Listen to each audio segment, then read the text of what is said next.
Ana de Castro, los dos son enólogos. Vicente trabaja para dos bodegas de Ronda, Descalzos Viejos y Lunares, y Ana trabaja para una tercera bodega de Ronda que se llama La Melonera. Y vamos a hacer un vino de los principales, yo diría de los vinos más conocidos de ambas bodegas. Os dejo que en vuestras manos, no sé quién va a empezar de los dos. Bueno, buenas a todos. Nada, la idea un poco, cuando ellos nos lo dijeron, era un poco el presentar lo que es Ronda, ¿no? Entonces yo voy a hacer una pequeña introducción de Ronda, porque al final, ¿por qué surge Ronda, no? Porque como surge Ronda podría haber surgido Utrera, Zahara de los Atunes o Los Palacios, ¿no? Pero ¿por qué Ronda surge como zona vitivinícola? Bueno, al final, es muy corto, esto parece que va a ser muy largo, pero prometo que es muy cortito, ¿vale? Al final, el consumo del vino, Andalucía, productor de vinos blancos, vinos dulces, vinos generosos, todos estos vinos, el consumo empieza a bajar y el consumo del vino tinto empieza a subir. Ahora está cambiando, el blanco sube, pero bueno, en su momento, hace unos años, era así. Entonces, se buscan zonas en Andalucía donde el vino tinto pueda funcionar. ¿Qué tiene Ronda? Pues bueno, Ronda tiene proximidad al mar, aunque no se vea desde Ronda, pero tiene proximidad al mar, tiene altitud, que estamos a unos 700 metros de altitud, estamos rodeados de 3 parques naturales, con lo cual es una zona que está verdaderamente bastante natural, como si dijéramos, no es una zona poco contaminada, y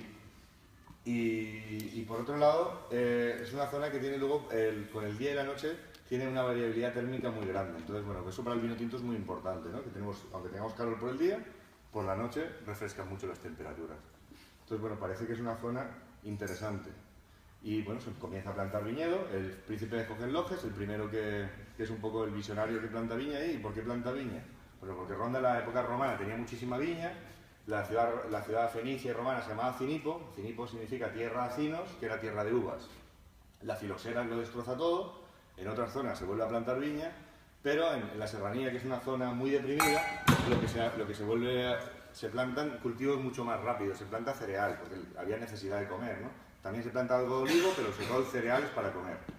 Entonces, después de la filoxera, el príncipe de Hohenlohe se compra una finquita en Ronda. Yo me imagino que para desintoxicarse un poco de la noche marbellí, pues el tío se compra esa finquita, y un día en el Marbella Club coincide con unos productores con dueños de Château de Burdeos, y le dice, subiros la finca que yo tengo, tal. Sube y dicen, coño, este es un sitio maravilloso para plantar viñedo. Lo convencen, planta viñedo, hace una primera añada, un vino imbebible. Entonces le dicen, tío, esto el hacer vino no es tan fácil. Tráete a alguien, se trae un enólogo español que está en Burdeos y empieza a hacer vino. Y a partir de ahí, de Federico Schatz, que es un alemán que tenía plantadas aromáticas, planta viña, y poco a poco, después vienen Descalzo, Chinchilla, Los Aguilares. Bueno, poco a poco, luego viene La Melonera, van viniendo las remesas de bodegas a las 25 que actualmente tenemos, a día de hoy, ¿vale? ¿Por qué Ronda creo yo que es una buena zona? Bueno, Ronda tiene una cosa que la gente igual no es consciente, pero Ronda es de las pocas zonas vitivinícolas de España que está influenciada por 2 mares. Eso pasa en algunas zonas de Galicia y poco más. Verdaderamente nosotros estamos influenciados por el Mediterráneo y por el Atlántico. ¿Y esto cómo influye en el vino? Pues esto influye muchísimo en el vino. El Mediterráneo, al final lo que nos da son los aires, ¿vale? Al final es cómo nos llega la viña en los mares a nosotros. Bueno, pues nos llegan con los aires, ¿no? Los aires que nos llegan del Mediterráneo son aires más cálidos, menos húmedos, son aires más secos, que lo que nos produzcan en el vino son vinos con más potencia, más color, más estructura, más fuerza, más tánicos. Y después, una cosa muy importante, porque todo esto sería el mismo aire que le llega a toda la zona mediterránea, de Cataluña, Valencia, Murcia, pero luego tenemos una influencia atlántica que toda esa zona no tiene. Nosotros tenemos el preatlántico, todo el aire que nos viene del Atlántico. Y ese aire, para Ronda, es primordial, porque es un aire fresco, un aire húmedo, que lo que nos hace que nuestros vinos, aunque sean potentes, estructurados y con mucho alcohol, son vinos que tienen frescura. Entonces, a día de hoy, que se lleva mucho el concepto del vino atlántico, ese vino fresco, ese vino... Bueno, pues en Ronda la suerte que tenemos es que esa influencia hace que nosotros también tengamos frescura. Y así ya un poco para terminar, para que entendáis, Ronda es una zona que a pesar de que es una zona muy pequeña en lo que es en extensión, una zona de muchos microvalles, ¿no? Su bodega está en un valle, las dos bodegas que vamos a ver en las que trabajo yo están en otros valles, son microvalles que tienen suelos y orientaciones y tienen pequeños microclimas que hace que a pesar de que somos una zona que podíamos ser muy homogénea, somos bastante heterogénea en una superficie muy pequeña. Entonces tenemos nuestras ciertas características homogéneas, que dice, bueno, estos son vinos de Ronda, pero por otra parte cada bodega tiene su personalidad por lo que os comento, ¿no? Si veis la Ribera del Duero o veis la Rioja, son extensiones mucho más abiertas que en Ribera del Duero, de lo que es Aranda de Duero, Quintanilla o lo que es San Esteban en Gormaz, cambia mucho. Pero en Ronda, en muchos menos kilómetros, la influencia es mucho más grande. Y nada, para terminar, lo que sí que quiero que entendáis es que somos 25 bodegas, que creo que entre las 25 estamos alrededor de 300 hectáreas. O sea, somos una zona de microbodegas, pequeños productores, casi todas las bodegas con viñedo propio, hay algunos viticultores que venden uva, pero muy poquitos, y es una zona donde se trabaja mucho la viña, y bueno, por supuesto en bodega, pero que es una zona, aparte que es bastante, siempre se dice los vinos de Ronda son caros, pero bueno, sí que es verdad que el sacar la uva adelante es bastante complicado y bastante caro, porque nosotros tenemos rendimientos bajos, tenemos mucho calor, mucha sequía, y al final somos una zona que aunque pensemos que estamos ahí en la sierra, estamos a 30 kilómetros del Sáhara. O sea, y al final eso no se nos olvide. Por mucho que en Ronda nos hayamos quedado este invierno incomunicados con nieve, estamos a 30 kilómetros del Sáhara. Y eso hace que para el cultivo de la viña sea una zona muy limitante, donde prácticamente tiene que equilibrar la subsistencia con la producción, ¿vale? Bueno, yo creo que es un poco de introducción para que entendáis un poco lo que es Ronda. Ana os va a hablar un poco de su proyecto que está basado en la recuperación de variedades autóctonas andaluces, que creo que también es muy interesante. Sí, un poco para complementar lo que decía Vicente, estamos a cerca de 1000 metros de altura, o sea que también es muy importante que compensamos un poco el estar muy al sur de Andalucía con también la altitud. O sea, la altitud es súper importante para compensar un poco, sobre todo para la elaboración de vinos tintos, y sí que la altitud sí que nos ayuda bastante.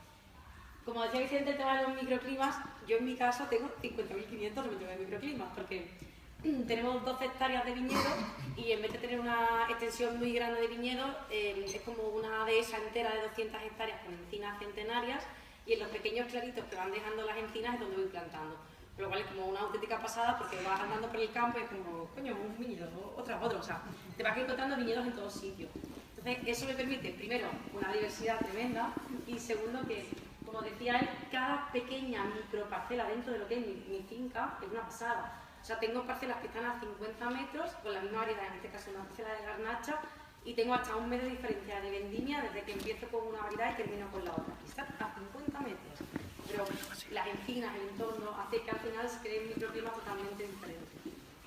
Y luego en mi caso en particular, yo he apostado muchísimo por el tema de la recuperación de variedades autóctonas andaluzas.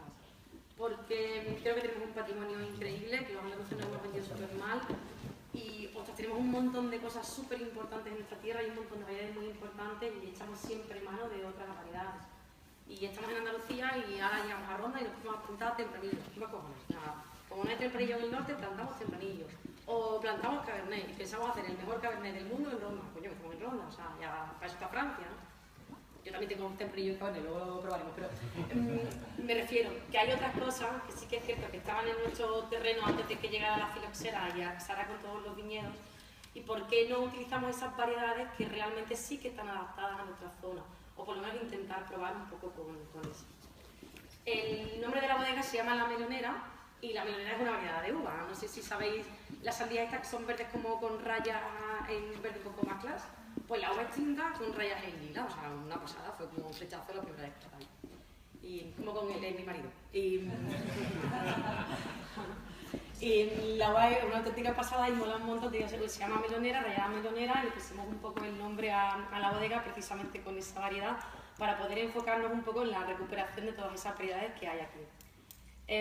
Dicho eso, vamos a probar el primer vino, es un vino blanco, y en este vino lo que quería hacer era un pequeño homenaje precisamente a lo que somos, que es Andalucía, y es Las típicas variedades con las que se vinifican los vinos blancos dulces en Andalucía, es decir, Moscatel Morisco y, o sea, Moscatel en este caso y Pedro Jiménez, son típicas variedades andaluzas, pero vinificadas como blancos secos.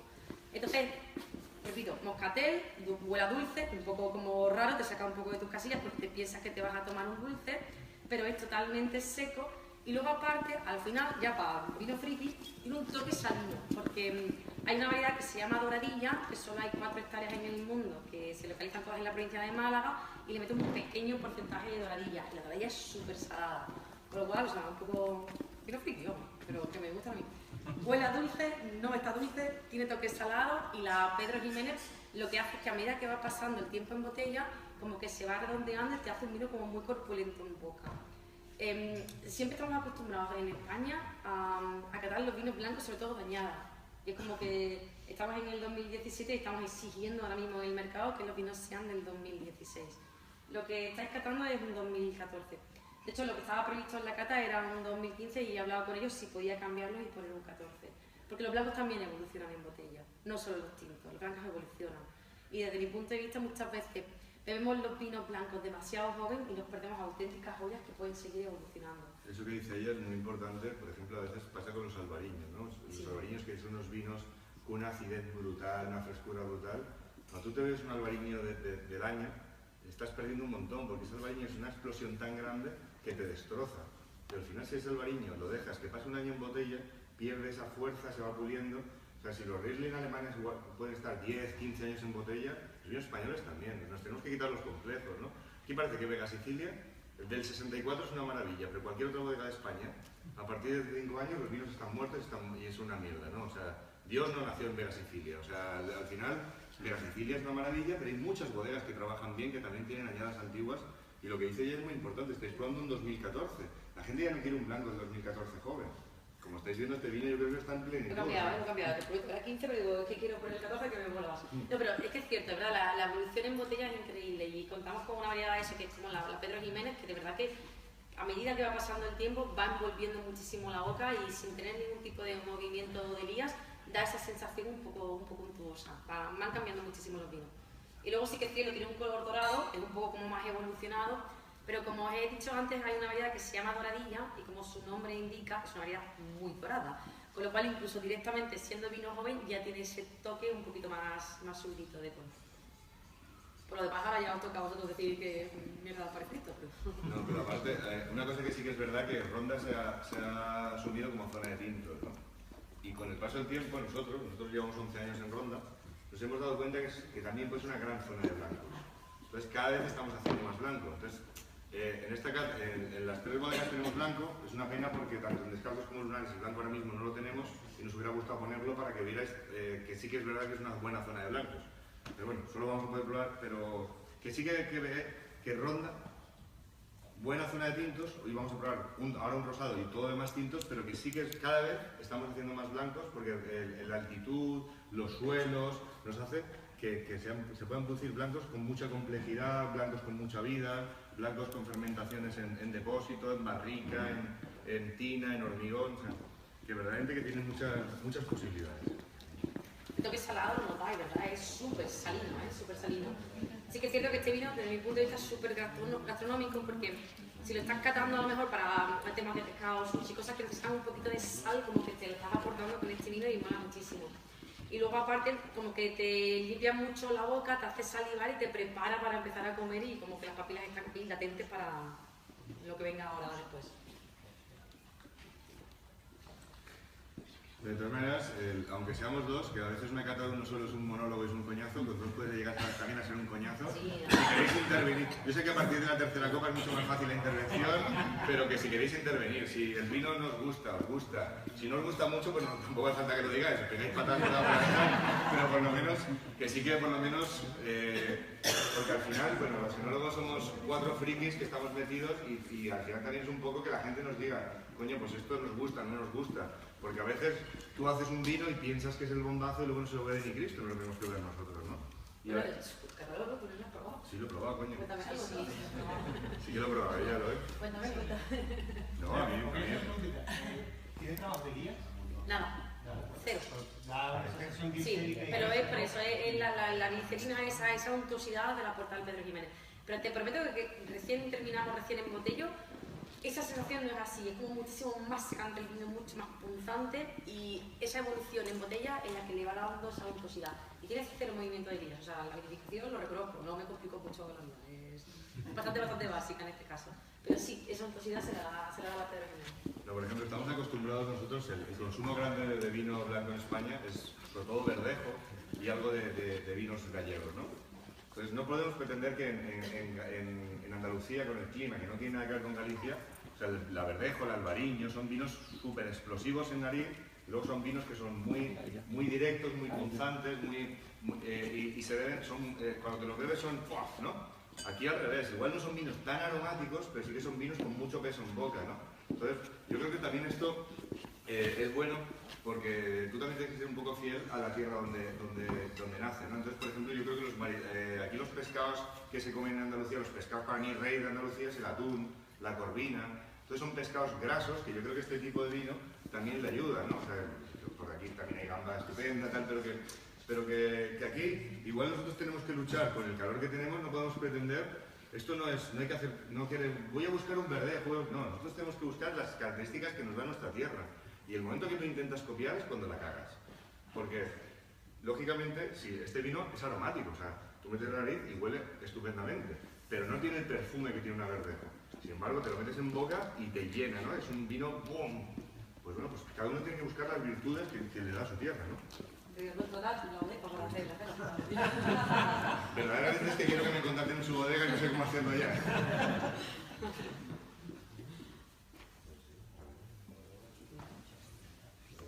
No, bueno, al final, nosotros ahora nos hemos puesto a hacer otro vino de Moscatel y Douradilla y gran parte de esa idea es partiendo de este vino. De este vino se ve que es de puta madre y bueno, pues se ve que esas variedades se pueden utilizar, ¿no? Y te da para hacer otras cosas, porque si este vino no nos gustara, pues diríamos, hostia, pues vamos a plantar Gewürztraminer, vamos a plantar otro tipo de variedades. Entonces, bueno, claro, no, o sea, al final, yo soy valenciano, la Boval era una variedad que nadie quería, una variedad súper denostada, la arrancaron, plantaron Tempranillo, plantaron Cabernet, hasta que llegó un tipo que consiguió vender Bovales a 60 euros la botella. Ahora todo el mundo es defensor de la Boval, ahora vas a Valencia y la gente lleva tatuada la Boval en el pecho. Y claro, antes no la quería nadie y ahora no. Simplemente hay que trabajar bien. Y todas las variedades, lo que pasa es que tú, si por ejemplo a ti te gustan los vinos estructurados, potentes, fuertes, pues igual la Pinot Noir no es tu variedad. Pero la Pinot Noir da unos vinos de puta madre, lo que pasa es que tú tienes que saber a qué tipo de vinos vas, ¿no? Entonces igual la Boval no es para hacer los vinos, pero bueno, tiene un rango que sí que son vinos excepcionales. Y yo creo que, y sobre todo ella que trabaja mucho con variedades autóctonas, que las variedades autóctonas hay cosas mejores, cosas peores, pero que lógicamente si es autóctono, coño, estaremos mejor nosotros aquí que un sueco, ¿no? Bueno, un sueco se ha quemado de puta madre, pero los se ponen demasiado rápido, mismo le pasa al agua, al ver un merlot se cuesta el merlot también. Por eso vamos a hacer ahora un vino de merlot, el siguiente es un vino de merlot. Bueno, ¿quieres comentar todo? No. Bueno, ahora vamos a probar, bueno, hemos hablado que ronda tierra de tintos, cada vez aumenta más el consumo de blancos, pero bueno, también hay algo de rosado, ¿no? Sí que el rosado sí que es el vino súper denostado a nivel, vamos a poner nacional, ¿no? Porque la gente sigue pensando el vino de polvos, el vino de mezcla, esto le echan blanco con tinto. Bueno, eso es un tema que lógicamente es un tema cultural, el rosado, no sé, lógicamente el rosado se elabora bien sea por sangrado, bien sea por prensado directo. Estamos ante un rosado, aparte de un rosado con mucho color. Estáis viendo que es un rosado, ahora se lleva el rosado lo que es el típico piel de cebolla, o los rosados estos, eso sería la última tendencia, ¿no? Luego también están los rosados estos que huelen a fresa, son así rositas, chicle, ¿no? Así es el olor mariquita de fresa, ¿no? Pues nosotros con este rosado lo que pretendíamos es volver un poco al rosado español de toda la vida, al rosado potente, al rosado navarro, al rosado que se ha hecho toda la vida. Esto es una finca, esto es 80% merlot, 20% garnacha, la merlot está en la finca más alta que hay en Ronda, que está al lado si conocéis Ronda, está al lado de las ruinas de Ronda la Vieja, está a 1000 metros de altitud. Entonces, bueno, fue una finca que era de otra bodega, la bodega, bueno, le fue mal, tuvo que cerrar y nosotros nos quedamos en el viñedo. Entonces, bueno, era un viñedo que por ciertas variedades nos interesaba, pero en particular la Merlot no era una variedad que la quisiéramos utilizar como tinto. Entonces decidimos que, bueno, podía ser una buena esto para hacer el rosado. Entonces la Merlot es una variedad que cuando tú la cortas con mucho grado, muy madura, da compotados, tal, pero si la cortas más fresca, pues bueno, da ciertos vegetales, herbáceos. Entonces, la elaboración de esto es muy fácil.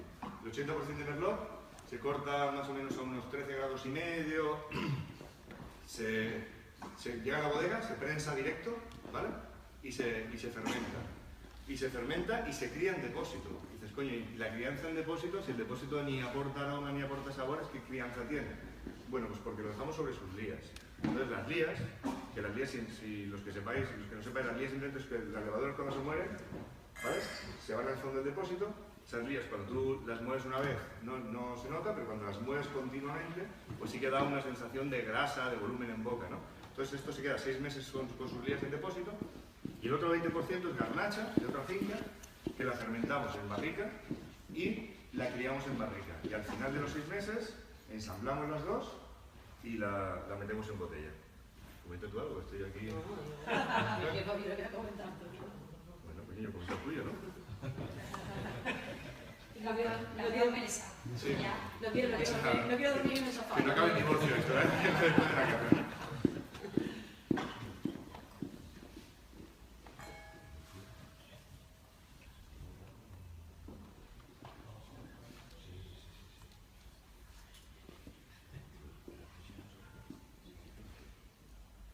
Muchas veces los rosados, a veces se dice que hay rosados con alma de blanco y rosados con alma de tinto. Esto sería más un rosado con alma de tinto que un rosado con alma de blanco, ¿vale? Tanto en aroma. Si esto lo hiciéramos con una copa negra, mucha gente pensaría que podría ser una maceración carbónica o un tinto, ¿no? Y después en boca también es un rosado que no es un rosado así tan fresco, tan lineal, es un rosado un poco más voluminoso, ¿no?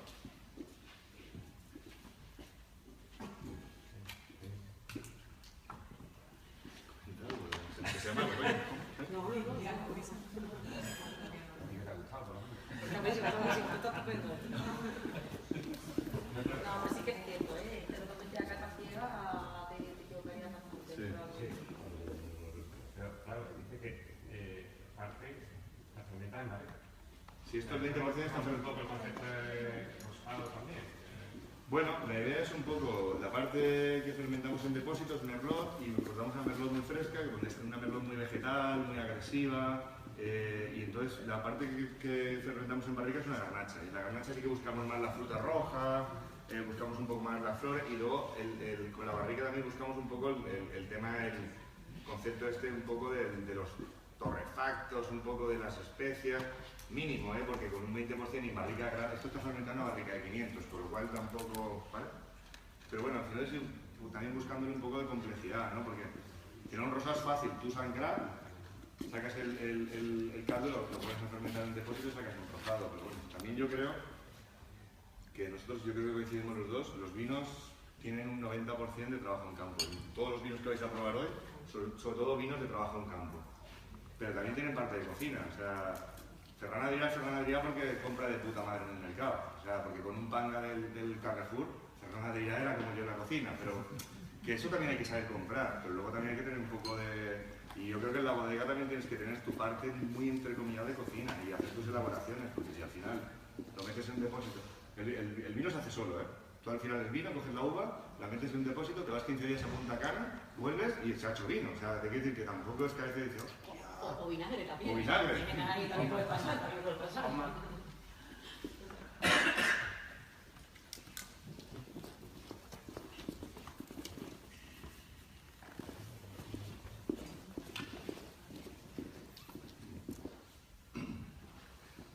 No está gustando nada, por callado. O sea, que eso es un rollo.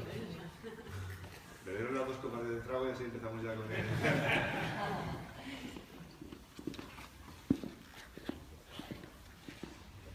Bueno, hemos empezado un poco la cata con un blanco y un rosado, lo que comentamos también para ver que cada vez se hacen más tipos de vino diferentes en Ronda.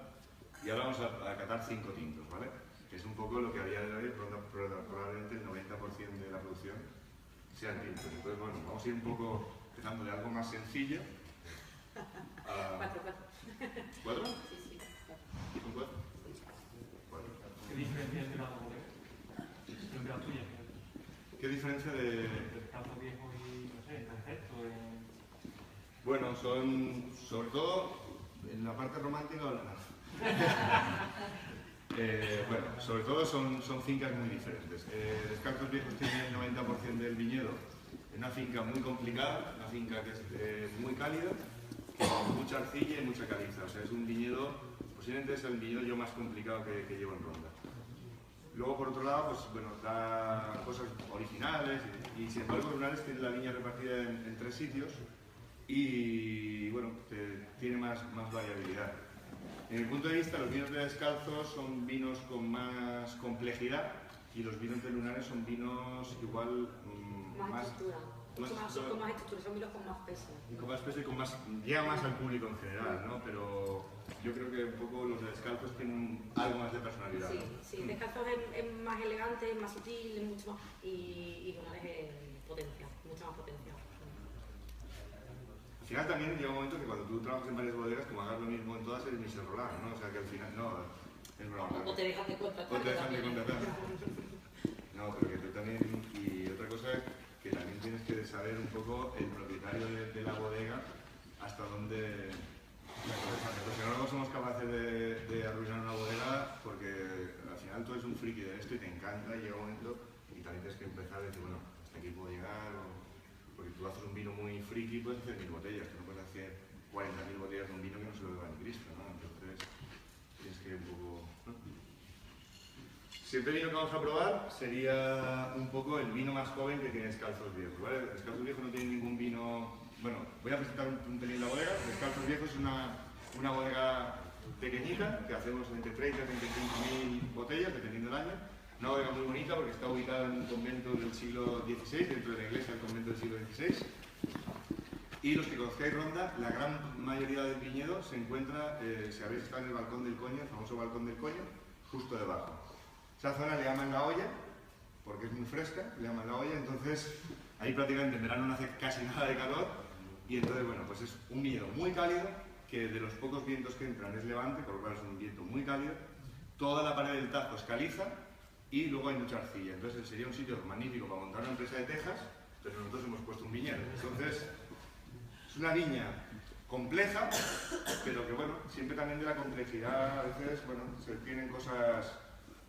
Al final son retos, ¿no? Y yo creo que, bueno, es una viña compleja para trabajarla, pero que luego es agradecida para los vinos, ¿no? Lo que estamos probando es nuestro vino más joven, es el DV 2014, es un vino que tiene 6 meses de barrica y 6 meses de botella mínimo antes de salir al mercado, ¿vale?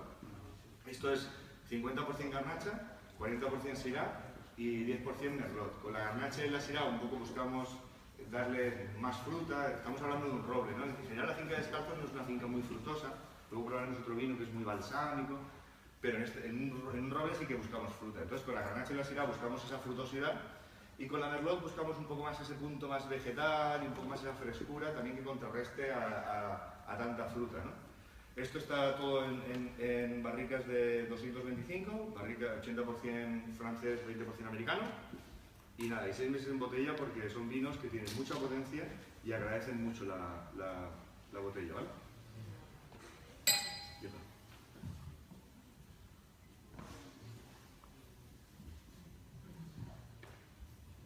¿Conoces tú a la otra? El día, sí, sí.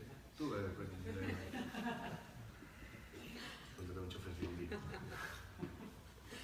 Bueno, entonces, lo que sí que vais a ver en este vino, a veces los vinos jóvenes, los vinos robles son vinos que son vinos muy fáciles de beber. Este vino, en lugar, nosotros lo que hemos buscado más que sea un 4x4, es decir, que tú te puedas tomar 1 o 2 copas de este vino, pero que puedas comer con él, ¿no? Que tú te puedas, con este vino te puedes tomar perfectamente un arroz, una carne, igual no es el vino para tomarte un cochinillo, un rabo de toro, pero que sí aguanta muchos platos este vino, ¿vale? Y lo que buscamos es un concepto que en el mundo del vino, al final llega un momento que todos son unas palabras súper bonitas, redondo, no sé qué, no sé cuánto, pero yo una palabra que no se dice mucho es sabroso. Coño, una cosa que te la veas y te la tomas puede ser sabrosa, ¿no? Yo creo que es un vino sabroso, ¿no? Al final es que buscamos palabras tan bonitas que el tema de la poesía del vino a veces también llega un momento que aburre, ¿no? Pues ya vamos por la tercera copa, comentar algo, aunque sea malo,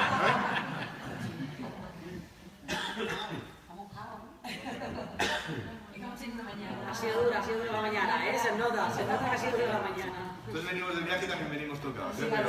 Bueno, aparte venimos de un curso de formadoras del Marco de Jerez, o sea que venimos... Sí.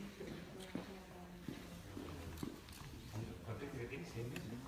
Tú tienes 6 meses de barrica y 6 meses de botella. Bueno, ahora no, ahora de botella tiene 1 año y pico. O sea, 6 meses de botella antes de salir al mercado, ¿vale? Esta añada prácticamente está ya casi terminada. Entonces, bueno, al final el mundo una cosa súper importante, cuando tú sacas vino al mercado, el vino hay que sacarlo en el momento que está ascendiendo, ¿no? Pero hay un punto mínimo por el cual los dientes no se te caen al tomártelo, o sea que eso es muy importante, ¿no? Porque a veces las bodegas te dicen, no, déjeselo en su casa, no, o sea, es que yo el vino lo tengo en cena, tengo pasado mañana, no lo tengo en... Entonces este vino está como terminando su vida comercial, pero yo considero que este vino, su vida como vino, yo por lo menos 5 años más le daría. Creo que es un vino, es un roble, pero es un roble con una vida muy larga, ¿no? Hay robles que tienen la vida más corta, porque al revés, este vino creo que es de los que les cuesta empezar a arrancar, porque son vinos muy potentes y tal, pero se va puliendo con el tiempo, ¿no? Yo creo que eso es un fallo que tenemos en las bodegas. Creo que el tema de fecha óptima de consumo deberíamos de ponerlo en las etiquetas, porque sí que es cierto que muchas veces uno compra vino y no sabe tampoco si lo tiene que guardar, si no lo tiene que guardar, o a lo mejor lo guarda y se lo toma cuando está ya más pasado todas las cosas. O sea, deberíamos de intentar por lo menos, aunque sean las fichas de cata, fecha óptima para consumir. En la página web debería venir. Lo noto. A partir de mañana podrás Aunque además en la etiqueta, bueno, puede ser la primera estimación, pero luego en la bodega puedes ir abriendo y diciendo, oye, pues ahora es el momento. No, y a medida que se te va acumulando lo vas modificando en la página web. Te vas metiendo años, Te vas poniendo un comentario, coño, cada vez que lo canto estaba mejor, ¿no? El tanino cada día está más pulido. Se ha puesto marrón, pero el tanino está cada día más pulido, ¿no? No, lo que sí que Ronda es una zona que tiene su personalidad, y lo que os digo, yo creo que este vino, ¿lo probáis? Estamos hablando de un vino de 14 grados y medio, o sea, que es un vino que tiene alcohol, ¿no?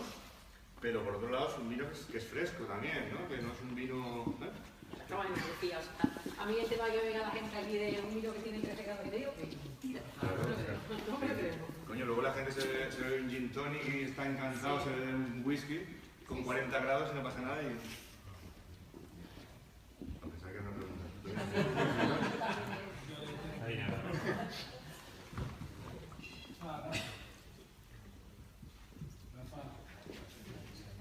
Está nervioso. Ahora llegamos.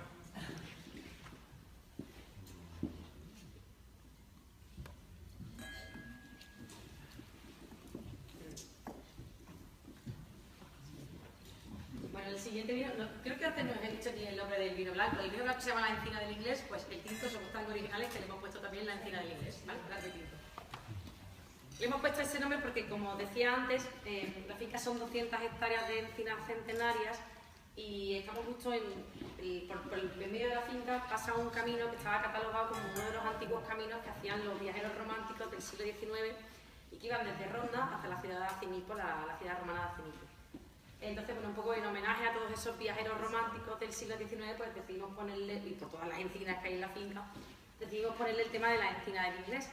De hecho, el diseñador nos hizo una etiqueta súper, yo te encantaba la etiqueta, un cuadro súper chulo en la bodega que tenemos puesto en la entrada, y es como una rama de encina, y de cada parte del cuadro es donde vamos sacando las distintas etiquetas de la finca, siempre centrándonos un poco en lo que es la encina. No lo he dicho antes porque no le doy importancia, pero estoy trabajando en ecológico. No estamos certificados porque el tema del ecológico siempre es un poco rollo, porque tienes que tener unos cuantos años de conversión para poder estar en ecológico. Como continuamente estoy plantando variedades nuevas, variedades autóctonas, desde el momento que lo planto hasta que me lo certifica pasa un tiempo, con lo cual muchas veces entran variedades en la botella que, aunque son realmente ecológicas, no están todavía certificadas como tal, con lo cual no puedo ponerlo. Pero el tema del ecológico, la verdad es que yo estoy encantada, siempre digo lo mismo, pero yo estudié farmacia antes de tecnología, con lo cual yo veía hierba y era como shhh, glifosato, esa cosa. No, o sea, no podía ver nada de hierba en ningún sitio y ante cualquier enfermedad corriendo había que tratar a todo tipo de cosas. Y como tengo las parcelas un poco distribuidas, pues hablando con mi jefe le dije, tío, ¿por qué no ponemos una parcela en ecológico? Venga, te dejo. Primer año, ni una uva, todo perdido, todo muerto, todo una puta mierda y, o sea, nada de producción. Pero claro, cuando tú estás acostumbrado a que la planta continuamente la estás tratando con todo tipo de productos, en el momento en el que la dejas desprotegida, lo pilla todo. O sea, en el fondo son seres vivos, es como nosotros. Todo lo pilla, o sea, todo. Con lo cual, que con mildio, idio, o sea, todas las enfermedades que había, todas las tuvo ese viñedo. Dejé también cubierta vegetal porque dije, ya que lo dejo todo. O sea, por aquí, jaramago amarillo, o sea, pero por la cintura. Había que entrar con machete, la peña llegaba a la finca, veía el viñedo y me miraba como diciendo, vaya tela, como te lo ocurra, ¿no? Era como, vas a durar un telediario. Y afortunadamente mi jefe me dio una segunda oportunidad y el segundo año, el jaramago en vez de por aquí, llegaba por aquí porque estaba igual. Y la producción del viñedo, en vez de tener la uva al 100% perdida, hubo un 20% de producción aproximadamente, poco más. La cuestión es que poco a poco, al final la propia dehesa se va instaurando en lo que es el suelo del viñedo, es una cubierta vegetal pequeña, que con destrozarla una vez al año tiene suficiente, y es el viñedo más sano que tengo, el primero que metí en ecológico. Al final la planta ha ido creando sus propias defensas y es una auténtica pasada porque ya se ha hecho resistente. Entonces es de los que menos tengo que tratar, con productos ecológicos, eso sí, pero de las que menos tengo que tratar y de las que mejor se mantiene. Es una auténtica pasada. O sea, yo el tema del ecológico lo recomiendo y te prometo, o sea, mi formación era todo lo contrario. Pero una vez que te metes dentro, como que te enganchas. Pero aparte de lo que dice ella, hacemos producciones, estoy viendo muy pequeñas. bodegas que están como máximo en 50.000 hectáreas, 50.000 hectáreas. 50.000 botellas. 50.000 hectáreas son los años buenos, pero 50.000 botellas. Y al final, que no estemos certificados, somos convencidos de que hay que hacerlo lo más natural posible. Y otra cosa, al final los que más vinos vemos de esta bodega somos nosotros. O sea, esto que decir, aunque sea simplemente por no dañarnos a nosotros mismos, ¿sabes? Pero que sí que es verdad que, que antes los tratábamos con herbicidas y tal, y eso no sabes cómo explicarlo, pero la tristeza que tiene el campo es grande. Tú ahora vas y bueno, el campo está lleno de flores, lleno de vid, que luego, eso es lo que dice ella, es muy complicado, ¿eh? Que no es todo tan fácil y todo tan bonito. Pero bueno, hay otra vida, ¿no? Y al final no te estás cargando el suelo, no te estás cargando... Los primeros años unas peleas con los viticultores de la zona y con la gente de campo que te mueres, era como llevar aquí la niña tabla de Sevilla, decirnos a todos cómo tenemos que tratar el campo y que no podemos arar, o sea, las peleas continuas con todo el mundo, porque el campo hay que ararlo. Y yo era, no, tú vamos a dejar cubierta la casa, o sea, pelea, y claro, cuando salió el jaramago ya ni te cuento, todo el mundo era como, la tela, pero no, tremendo. Pero al final incluso ellos mismos se han acostumbrado y están encantados con cómo está el suelo y cómo está el terreno a día de hoy, pero cuesta, ¿eh? Cuesta bastante el acostumbrarnos un poco. Y también, por ejemplo, luego en bodega, creo que tanto ella como trabajamos con la levadura autóctona y con la bacteria autóctona. Esto da muchos problemas, ¿eh? Porque al final tú la levadura comercial es como un suizo, como un alemán, ¿no? Se pone a currar y hasta que no termina el azúcar, aquello funciona como una máquina, ¿no? La levadura autóctona es como el gitano que canta flamenco, ¿sabes? Tiene sus días gloriosos, sus días malos, se deprime, hay días que no va a trabajar, pero los días buenos es imbatible, ¿no? El alemán no da esa brillantez nunca, ¿no? Aunque para ciertas cosas es mejor. Y sí que es verdad que, yo qué sé, al final pierdes mucho pelo cuando tú, una fermentación en lugar de durarte 15 días, te dura 45 y vas viendo que aquello no, le cantas, pero al final te da una originalidad que no te da el levadura comercial. Yo sí quiero potenciar los aromas a fresa en mi vino. Yo tengo levaduras comerciales que no que aromatizan, pero que potencian los aromas a fresa. Entonces bueno, la levadura comercial, bueno, la levadura autóctona da lo que hay. Y eso a veces, bueno, es más, pero yo creo que es más interesante. Es divertido, el riesgo, siempre el riesgo lo hace un poco más emocionante. Claro, al final es verdad, es que si no, cuando nosotros si tú no te la juegas, a los precios que están estos vinos, te compras un Marqués de Cáceres y no fallas y estaríamos muertos, ¿no? O sea, las bodegas pequeñas estaríamos. ¿Por qué existen las bodegas pequeñas? Porque aportas cosas diferentes a las grandes, ¿no? O sea, yo a un restaurante no le puedo ofrecer una nevera y unas vacaciones en La Rioja, no, o sea, nosotros lo que aportamos es mucho curro, vinos lo más naturales posibles y bueno, pues y personalidad. Entonces, pues eso tienes que arriesgar, ¿no? Voy a explicar el vino que no lo he explicado. La encina del niño extinto. He hablado antes de Superguay del tema de las variedades autóctonas. Pues no. Las dos típicas variedades que hay en España, por favor, ¿cuáles son? Tempranillo y Garnacha. Y las dos típicas variedades universales, Syrah y Cabernet, ¿vale? Pues básicamente es eso. Está muy bien el discurso de las variedades autóctonas, pero sería injusto si no supiera también cómo se comportan las variedades de toda la vida en este reino. Por lo cual, hago este vino con las variedades típicamente españolas y a nivel universal. El Cabernet, como es un poco más jodido, es muchísimo más puto, pues lo que hago es lo meto en tinas de madera de gran capacidad, lo fermento en la tina de madera y luego le hago una crianza de 2-3 meses. Tampoco le hago mucha más crianza, pero por lo menos para dulcificarlo, porque suele ser bastante potente. Y el resto de los vinos los dejo por separado, luego lo ensamblo todo y lo metemos todo en este vino. Perdona, ¿este es el que has dicho que es de uva, o sea, que todo es ecológico? ¿Las 4 variedades son de, o lo tienes mezclado o...? Sí, no, tengo esa, pero es lo que digo, o sea, al final estoy en conversión, como quien dice. Bueno, pero ya digamos sí, que... Sí. Vale. ¿Y qué es lo que usáis para tratarlo? ¿Cómo lo tratáis? Es que normalmente en ecológico, hay gente que echa más cosas, pero lo que te permiten es solo productos que no sean de síntesis química, por lo cual tienen que ser productos de origen natural. Y que eliminas un porcentaje o algo así, ¿no era...? Yo en mi caso solo utilizo azufre, básicamente. También estamos en una... Pues extractos de planta, de cola de pero estamos caballo, estamos en una zona que cítricos... tampoco... Básicamente el problema mayoritario suele ser el tema del ovidio, porque sí que es cierto que estamos en una zona, como decía al principio, en que la diferencia entre el día y la noche llega a casi 25 grados. Igual yo me acuerdo, yo soy de aquí, la primera vez que llegué a Ronda y por la noche en verano, por mi Rebequita era como, hostia, o sea, que duermo con sábana, o sea, no tengo ningún problema. Entonces, por la mañana estamos a 40-42 grados, pero por la noche pasamos a 18 sin ningún tipo de inconveniente. Entonces, por la mañana, cuando tú llegas a la a las 8 de la mañana, aunque sea agosto y ese día vaya 42 grados, hay rocío. Tanto todas las cepas con un montón de rocío. Por lo cual sí que es cierto que a lo mejor tenemos muchísima tendencia más a problemas de hongo. Pero el oído, si lo controlas con un poco de azufre, al final tampoco es tan complicado. ¿Y el herbicida no echáis nada? ¿No podéis Nada. echar nada? No. Hasta abril, hasta justo ahora, tenemos el herbicida natural, Las ovejas. que son las ovejas, entonces que tienen también sus cosas malas, pero bueno, creo que las ovejas realmente al final lo que te hacen es se comen la hierba y te abonan, ¿no? Sí. Luego tienen sus problemas, compactan el suelo, te rompen mil cosas, pero bueno, hasta ahora, y a partir de ahora lo que utilizamos es desbrozados, tanto con tractor como con máquinas de hilo. Cuando pasa el tiempo, de verdad que al final el ecosistema se va mismo equilibrando y tampoco necesitan mucho más. Yo después una vez al año. Y con el tema de las enfermedades, te digo, las parcelas que he ido metiendo poco a poco en ecológico, las más nuevas sí que tengo que tratar a lo mejor mucho más, pero las que llevan más tiempo, al final han creado sus propias defensas, su propia resistencia. También estoy entre encinas que tengo un montón de microorganismos que también me ayudan un poco a la lucha biológica.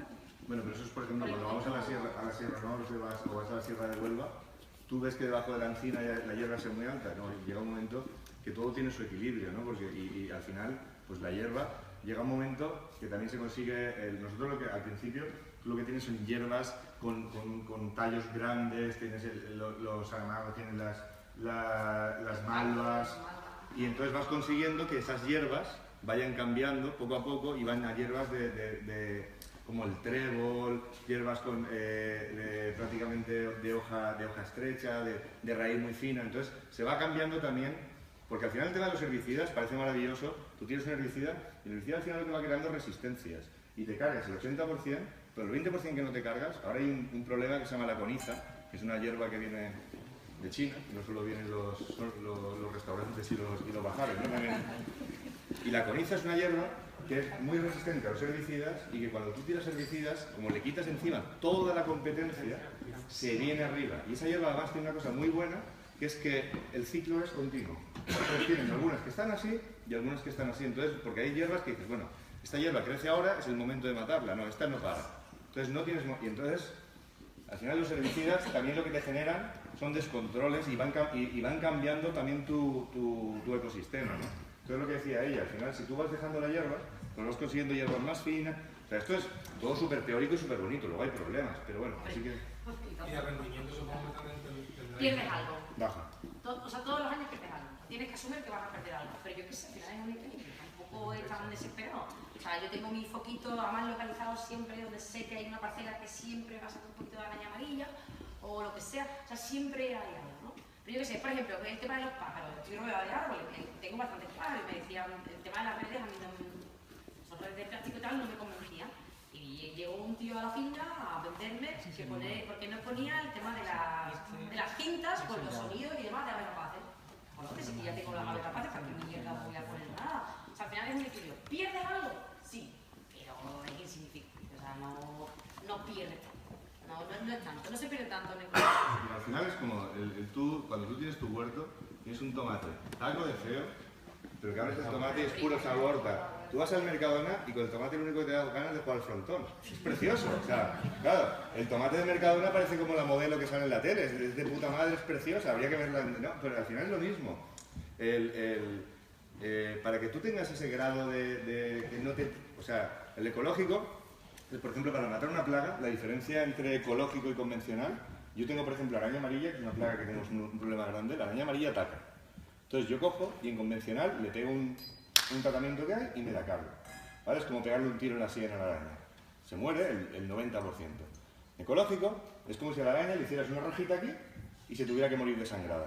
Al final, igual se muere, pero se muere a una velocidad y claro, mientras que no se muere, continúa atacando. Entonces tu viña, igual estéticamente no está tan bonita. Pero es que al final nosotros no somos jardineros, nosotros no vendemos jardinería, no vendemos... No vendemos jugar de mesa. Claro. Vendemos vino y yo no sé cómo explicarlo o cómo lo puede explicar ella, pero sí que nosotros que hemos cambiado un poco la manera de trabajar. Yo antes tiraba herbicidas, antes tiraba plaguicidas. Tú cuando te tomas los vinos, no sé cómo explicártelo, pero coño, es algo mucho más natural, lo sientes como algo mucho mejor, ¿eh? O sea, y aparte yo creo que cuando haces algo muy pequeño debes trabajar por ese camino, ¿no? Pero Vicente, una cosa, Dime. el tema de todo es que yo te digo, con el tema de los vinos ecológicos, ha pasado siempre en España y en otros países está más avanzado. Lo que ha salido en España es caro y muy malo. Caro y muy malo. Claro. La única historia que tienes, los mejores vinos que hay en España a nivel internacional no son ecológicos. ¿Tan malo te ha parecido el vino, César? ¿Tan malo te ha parecido el vino, César? O sea, que te Me pareció fantástico. Por Dios, coño, es que me estás deprimiendo, No, o sea, que sea ecológico no es un plus. No, es un plus. No, pero escúchame, es un plus. Se podría poner en la etiqueta y no se pone, o sea que al final es una filosofía, no creo que sea una cuestión de marketing. Cuando uno se empeña en el tema del marketing, probablemente ahí es el error. Porque al final todo vale, lo que quiero es vender un vino ecológico. A mí me da igual, o sea, la no... mayoría que amigos que tengo, que los conocemos otros también, son viticultores y de ecológico no les interesa hacer más el tema orgánico, que también es interesante. Es exactamente lo mismo, pero si tienen que usar un tratamiento lo echan, porque no pueden perder la cosecha porque viven de eso. Y si no, pues tienen que vender vino y tienen que saber vino. Y tienen unos vinos fantásticos, maravillosos, espectaculares. Lo que interesa es lo que hay dentro de la botella. Mira, este discurso siempre vale cuando tú, a partir de que pones el vino, esté de puta madre. Oye, si tú pones el vino y está de puta madre, el rato que hemos hecho aquí es de puta madre. Si ahora probamos estos vinos, es una mierda, ella y yo somos dos tunantes que hemos venido aquí a que perdáis el tiempo. Es verdad, es que tienes razón. Todo el mundo a nivel esto quiere cuidar la vida bien, quiere hacer esto, pero claro, luego también son empresas, la bodega es una empresa. Vosotros sois etnólogos, pero luego tenéis el jefe por encima y dice, oye, quita, que tenemos que pagar las nóminas, que tenemos que pagar no sé qué, y hay que sacar la producción para adelante, y hay que hacer las cosas lo mejor posible dentro de que tenemos que... Entonces, ese equilibrio también es complicado. Marqués de Cáceres hace unos vinos fantásticos y maravillosos. Lo que pasa es que hace 12 millones de botellas y vende en 150 países. Joder, tiene que seguir vendiendo todos los años.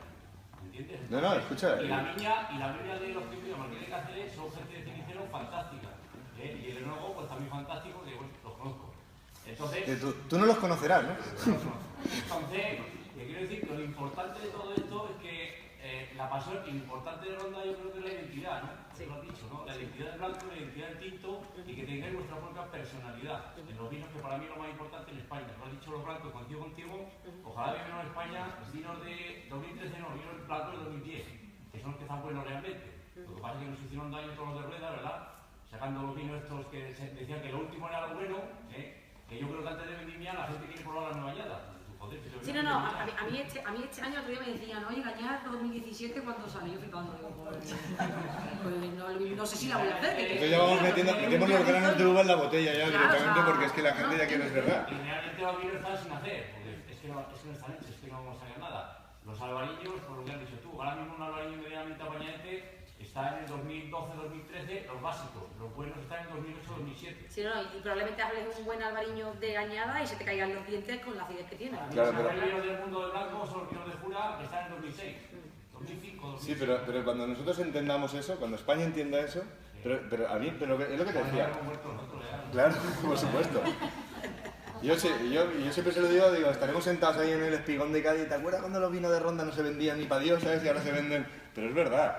No, pero que tú dices, a ver, yo soy convencido de que si está hecho con variedad autóctona, mejor que si está hecho, pero siempre y cuando esté de puta madre. O sea, al final el vino tú no lo tienes que empezar por aquí. O sea, leyendo no. Tú pruebas el vino. Coño, me estoy estudiando. Pruebas el vino. Y a partir de que el vino te sorprenda, te guste, te excite, tal cual, ya giras y lees. Porque al final, si el vino lo que te has probado no vale un duro, ¿para qué mierda te has leído y has perdido? O sea, aquí llegamos todos y decimos de los mejores pagos, de las mejores viñas, de Todos los enólogos al final tenemos una clase que es miente a la gente, ¿no? Y nos dan las frases que tenemos que contar. No, es broma. Pero que lo que te quiero decir con esto es verdad que al final el vino tiene que estar bueno. Si el vino no está bueno, todo lo que contamos es una mierda, no vale para nada. O sea, yo te puedo estar aquí horas contando qué maravilla de vino y estéis todos así, hostia cabrón. Pues, si hostia cabrón, el vino no vale un duro. Y entonces, lo mejor que podemos hacer, nos vamos a tomar una cerveza todos fuera y ya está, porque es que es verdad. Todos somos conscientes también, ¿eh? Cuando tenemos añadas buenas y añadas malas. Cuando tú tienes una añada mala y sabes que la añada está cogida así, en la primera crítica ya te tensionas porque sabes que el vino está agarrado. Cuando tú tienes una añada muy buena, sabes que es buena, los gustos personales son gustos, ¿no? Pero tú sabes que eso es muy bueno. Pero cuando es mala, tú también lo sabes, ¿no? Y en el momento que te dicen, esto está un poco, tú ya te tensionas porque sabes que está mal. Entonces, lo que tú dices es verdad. Si al final el vino tiene que estar bueno.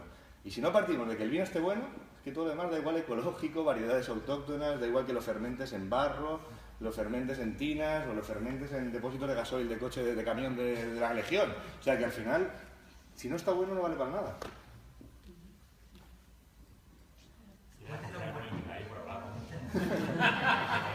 Fichado, ¿eh? Seguridad.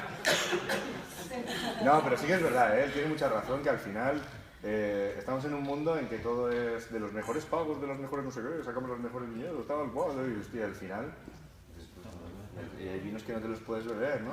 Entonces, ¿Y los biológicos guardan igual que los tratados o no guardan lo mismo?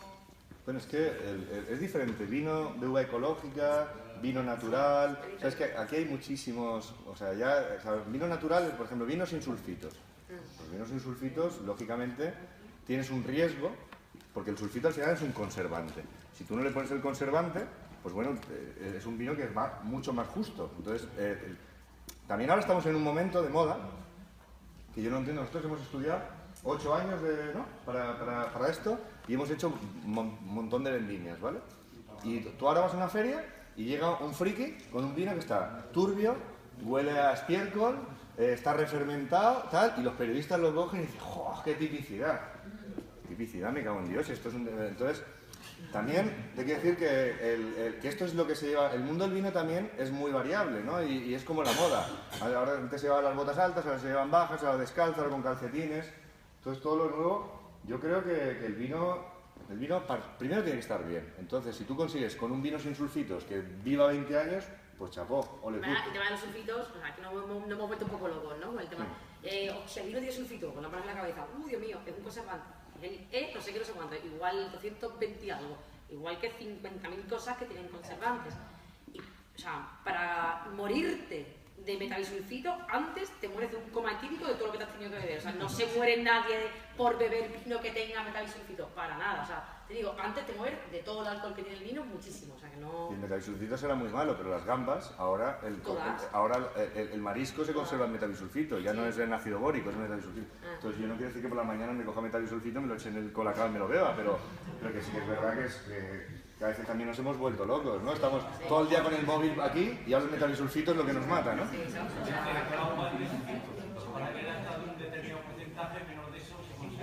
Claro, porque si tú tiras azufre, el azufre se queda pegado. Claro. Y tiene sulfito, eso es un sulfito, ¿no? Igual, o sea, y luego hay levaduras que producen sulfitos. Claro. Sí, sí. Claro, el suelo de forma natural tiene azufre. También tiene sulfito de forma natural, o sea, cuando tiene sulfito, pues Hay que poner la etiqueta, pues perfecto, lo pondremos, pero que no se muere nadie porque un vino tenga metabisulfito, vamos. Por esto digo, si luego la gente está con el móvil ahí, que se le cae el pelo así a la tira y dice, hostia, es que ahora me bebo vino y los sulfitos de hombre, pues, ¿sabes? Perdona, ¿y fuera del rey? ¿Fuera de España del rey? Bueno, yo te digo, ellos exportan más que nosotros en descarto sí que exportamos en volumen no mucho, pero a bastantes países, y lunares solo venden en 2 países fuera. Pero vamos, es que el mercado nacional nos ha obligado, que con la crisis, nos ha obligado a las bodegas que tenemos un precio medio alto a salir bastante. Es que te lo pregunto porque a mí me ha hecho gracia el contraste de lo que estoy diciendo de que el vino tiene que estar de puta madre, no sé qué. Yo me he dedicado muchos años al tema del comercio internacional y al final cuando estás fuera en determinados países o en determinados mercados, Estados Unidos por ejemplo, es verdad que en Estados Unidos encuentras lo mejor de lo mejor y hay unos bolsillos que pueden soportar prácticamente lo que se eche. Pero es verdad que en Estados Unidos, por ejemplo, se demanda mucho el tema de la historia que hay detrás del producto. Ellos trabajan mucho la abuela que te ha hecho te están vendiendo un sal mezclada con tomillo y te está diciendo que el tomillo está plantado de no sé dónde, que brilla el sol, ¿no? ¿Sabes? Entonces, pues me hace mucha gracia que hayas dicho eso porque, claro, es que tenemos unos productos en España que son la leche. Te vende un tío, un francés, un vino francés, que te dice, no, es que esto es no sé qué, vino francés. Y estamos muy cansados de escuchar eso y tenemos unos vinos aquí que son de puta madre y al final pues me da la sensación como que tenemos como que justificar más de la cuenta por ser españoles, ¿sabes? Cuando Es que tú no te puedes volver loco. Tú ten en cuenta que el mercado de Estados Unidos, tú vas a Chicago, a Los Ángeles, en Nueva York, y está el tío que es un yuppie, que delgadito, que hace fitness, que tal, que cual, que quiere el producto bio, kilómetro cero. Kilómetro cero en Nueva York, para comerte algo kilómetro cero, debe estar a 250 kilómetros donde está el kilómetro cero. Pero bueno. Y luego está el que en Arkansas está friendo cuchifrito y está con un vaso bebiéndose la grasa, y eso también es Estados Unidos. Entonces, claro, Estados Unidos es un mercado del vino hiperamplio. No, yo te hablaba de Estados Unidos porque es un ejemplo que me hace mucha gracia como de ellos te compran, digamos, la historia detrás del producto. Pero que otros mercados, por ejemplo, coño, te vas a cualquier mercado europeo y ves más vinos chilenos, argentinos, de Sudáfrica o australianos que nuestros. Eso es por precio. Más barato. Claro, Sí. es por precio. Tú ten en cuenta que una bodega Chateau en Chile puede ser 1 millón de kilos. Una bodega chiquitita, en Chile una... También todo vale, ¿eh? O sea, estamos hablando que nosotros estamos en la Unión Europea y la Unión Europea tiene unas restricciones que no tienen otros países. Entonces nosotros para elaborar vino no vale todo. Y en determinados países sí que puedo utilizar colorante, aromatizante y echar lo que me dé la gana porque realmente me lo permite. En los países que estamos todos reglamentados por la Unión Europea no podemos hacer lo que nos dé la gana. Con lo cual sí que es cierto que a lo mejor nos cuesta muchísimo más elaborar vino porque no vale todo. Entonces es diferente. Sí, pero después están los vinos franceses que son más caros. Sí. Pero eso es un problema. Bastante más caros. Eso es un problema. Pero eso es un problema de saber vendernos. Es igual que el aceite. Llegan los italianos y nos venden el aceite, nuestro aceite, de puta madre, a una bodega estupenda, a un precio disparatado. Y nosotros no somos capaces de vender, pero es nuestro problema. O sea, no... Es un problema de orgullo nacional, ¿eh? Eso no es un problema. Es un problema que aquí hasta que Nadal no ganó campeonatos, hasta que Alonso no ganó, y nos pensamos que éramos inferiores. Aquí venía el ingeniero sueco, que igual que había tardado 16 años en sacarse la carrera, y venía y es que es sueco, ¿no? Y todos aquí. Claro, y esos complejos nos han hecho que como país, nosotros somos un... Ya no, vamos a poner Andalucía, más que el país, ¿no? Andalucía, yo no soy andaluz, y creo que Andalucía es una tierra de unas oportunidades acojonantes. Tiene buen vino, buen jamón, buen queso, buen pescado, buena carne, playas bonitas, ciudades bonitas, mujeres bonitas, hombres bonitos, buen ambiente, buen clima, tal. Y no nos lo creemos. Tú luego te vas a algunos sitios que es el puto culo del mundo y los tíos se lo creen. Pues eso es importante. Yo voy a poner un ejemplo. El jamón es una maravilla que a todo el mundo, y coño, el catalán te vende el fuet como jamón. Y se lo cree. Y el bocadillo fuet, en Barcelona te muestra el bocadillo fuet como un bocadillo de jamón. Y aquí, ¿sabes lo que pasa? Que tú aquí vas a un bar y en cualquier bar, aquí te ponen todo jamón ibérico y es lo normal. Tú vete a Valencia, vete a cualquier lado y el jamón ibérico te lo pone jamón ibérico. Y lo demás es jamón blanco. Pero eso nos lo tenemos que creer. O sea, aquí lo que no es posible, La Rioja hay vinos de puta madre. Vinos brutales. A mí cuando dicen los precios de estos vinos, te dicen, no, yo es que tengo un Rioja por 4 euros. Vale. Tú te vienes una vendimia a mi bodega, te vienes una vendimia a la de 4 euros. Y ahora te va a llevar una vendimia que se trabaja, igual que la de Ronda, en La Rioja. Dices, coño, es que este vende a 40 euros en crianza. Claro, es que me estás hablando de 4 euros, es que el de 4 euros no trabaja igual. De 4 euros mete una prepodadora, todos los trabajos mucho más baratos, lo tira todo en una tolva, y bueno, que el vino puede estar bueno, pero que lo que tiene es otra manera de trabajar. Entonces, lo que pasa es que nosotros al final lo tenemos que creer, es que somos un país, coño, que al final nos falta un poco orgullo. Nosotros mismos, cuando salimos a las ferias internacionales, te acomplejas, que es el italiano al lado, es verdad que es el italiano al lado, que parece Rodolfo Valentino, el pelazo, el traje, tal, y tú te miras y me cago en la puta, ¿no? Y al final pruebas los vinos y vaya mierda trae este, pero el tío se lo cree, ¿no? Y tú vas con unos vinos mejores y tú no te lo crees. Y el italiano, antes del producto ya está vendiendo, y el español hace un producto de puta madre y sale a venderlo, con lo cual ha perdido mucho tiempo. Nosotros somos un país que vende muy mal. ¿Tú no lo crees? Yo siempre pongo el mismo ejemplo. El contable de la empresa es catalán. El tío es totalmente independentista y lo suyo es lo mejor y tal. Y cuando viene a la bodega, viene a Andalucía, es como, wow, la bodega, qué bien se come aquí, qué clima hace aquí, qué de puta madre aquí. Y su concepto es, yo no entiendo cómo os independizáis. Y digo, ¿cómo cojones? O sea, ese es su concepto. Es decir, lo tenéis todo y ¿cómo lo independizáis? Es que lo tenéis todo. Ese es su concepto, esa es su forma de ver la vida. Y en el fondo es cierto, coño, lo tenemos todo. Tenemos las mejores materias primas de toda España. Es que aquí se cultiva de todo, se necesita de todo, lo tenemos todo. Pero luego llega el listo de fuera y se lo lleva o nos enseña cómo tenemos que hacer las cosas. Sí que es que no hay que creerse un poquito más. Mira, nosotros salíamos a ferias vamos a ver nacionales. Hace 8 o 10 años, él ya se ha complejado, ¿no? Porque dice, hostia, tengo el de la bodega tal. Yo creo que a día de hoy hay un porcentaje alto que los vinos son peores que los tuyos, un porcentaje alto que están a tu nivel y hay un porcentaje que también están mejor, o sea, porque hay gente que trabaja muy bien, que lleva mucho tiempo trabajando, pero que el nivel de los vinos andaluces es muy alto. Nosotros que venimos de ahora de estar los días en Jerez, si en Jerez tuviéramos otra mentalidad, una botella de fino vale 3 euros, o de 3, bueno, hay botellas de fino que afortunadamente valen 30 también, pero es que el champán más mísero vale 30 euros la botella. ¿Y por qué? Porque tú te vas a champán y el kilo de uva vale 5 euros. Y en champán no vale 5 kilos el kilo de uva porque tenga el tío 5.000 kilos por hectárea. En champán se producen unos 20.000 kilos por hectárea. Es que en champán un productor de 10 hectáreas tiene un Ferrari. Y no es mentira. Y va al banco y el director del banco se pierde el culo por levantarse. Y aquí un agricultor es un cateto, y aquí cuando se parte de que el básico de la ESO es un cateto y consideramos como el cateto el tal, estamos perdidos al final. Aquí, si le puedes al agricultor, le pagas menos. Si puedes, le pagas, en lugar de 6 meses, le pagas a un año. Pues coño, es que nosotros mismos nos jodemos a nosotros mismos. Yo no sé qué general inglés era, que decía que España es el país más duro del mundo, porque jodiéndose continuamente a sí mismo, ahí está, ¿no? Y es verdad, coño. Somos el país más podrido, bueno, de los más podridos con corrupción, tal, y tenemos carreteras, tenemos de todo, coño. Estamos aquí en la cata de vinos. Si hubiéramos nacido en Afganistán, estaríamos comiendo piedras en lugar de una cata de vino, ¿no? Estaríamos tirándonos piedras o bombardeándonos. Claro, es que somos un país hiperprivilegiado. Pero coño, hay que creérselo también y hay que lucharlo, ¿no? Bueno, gilipollas lo que he dicho, pero vamos. Vamos, coño. Bien.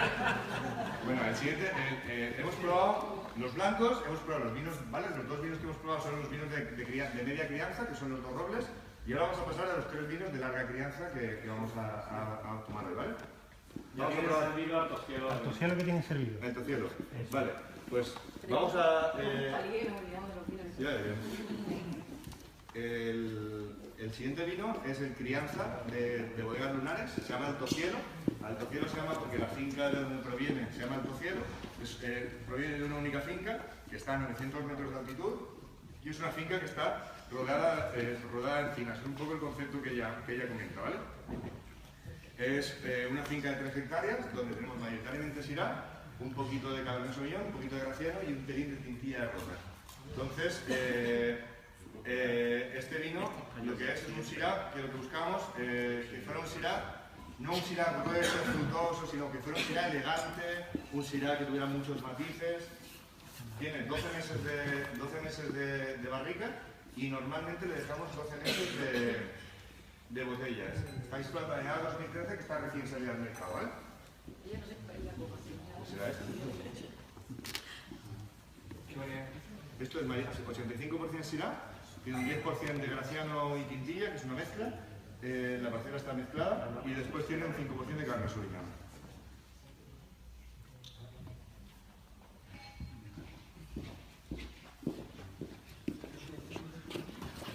Esto es que donde tenemos el tema de Graciano, pues tenemos un poco de Graciano y un poco de Quintilla. Se va a venir yo.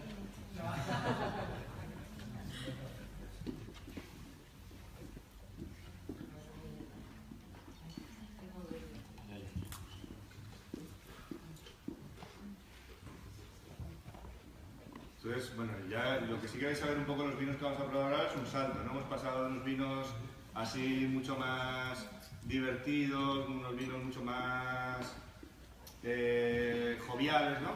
Ya vamos a probar vinos con mucho más peso, ¿no? Vinos con mucha más complejidad, vinos con mucho más registros. Entonces estos vinos que vamos a probar ahora, a medida que va pasando el tiempo, se van abriendo, nos van dando muchos más matices y luego en boca son vinos con mucho más peso ya, ¿no? Pero vamos a comentar algo, ¿no? Nada, igual, mira.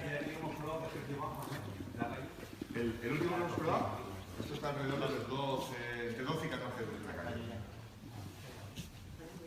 Coméntalo, aunque sea más. ¿Cómo lo ves? 12, 14 euros, ¿cómo lo ves? Me parece que anda un pelín más caro. ¿Sí? La de Rafa, No, vamos. Yo de los precios tampoco... Rafa, el precio de este. 15,95. No, vamos, yo de precios no pido mucho. Yo me digo un tema comercial, No, pero esto hemos comprado la Mancha. Este es el único que hemos comprado la Mancha. Pero estamos aprendiendo a comprar, que es lo bueno, ¿sabes?